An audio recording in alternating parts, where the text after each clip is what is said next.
Yes, there was a Jim Houston, a rather large shell, just hit him in the engine, and it burst into flames and went down. They showed Leo the drawings. He was right on the nose. I'm sure, in my mind, that he was there. Leo invited James, now 3, to the reunion. James recognized several pilots, even called them by name. You're Bob Greenwald. I'm serious. He'd never met Bob Greenwald. No, he'd never met him.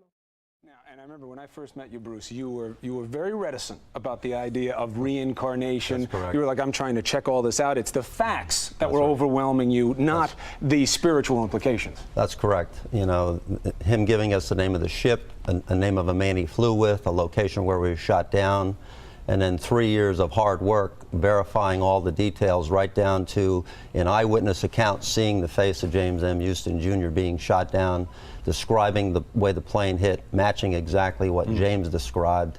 The overwhelming details were there. I had to give up the battle. Dear Bruce and Andrea. And he's not the only one. This past October, the Leinegers received a letter from a woman named Ann Barron, the sister of pilot James Houston. Andrea and Bruce had contacted her about their little boy. Barron heard about what young James was saying, and she believes. All of this is still overwhelming. I can only imagine how it has affected you, but I believe, with my love to you, Anne.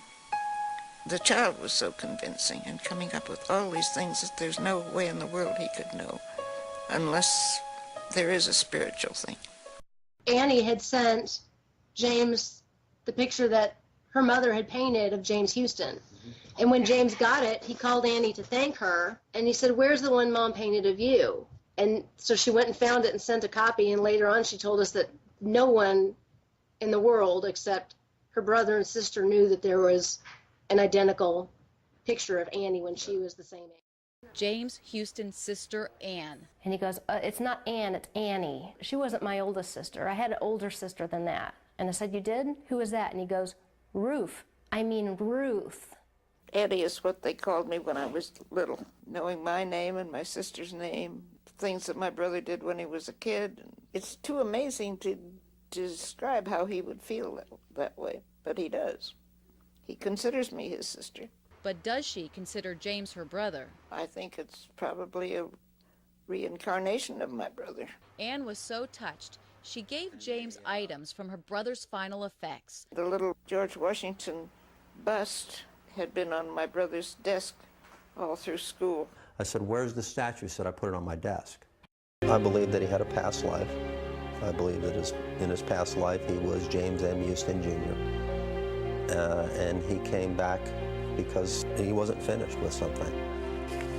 Whether you believe in reincarnation or not, it's about the eternal life of the human spirit. That's right. And that's something God promises to us. There is something else out there.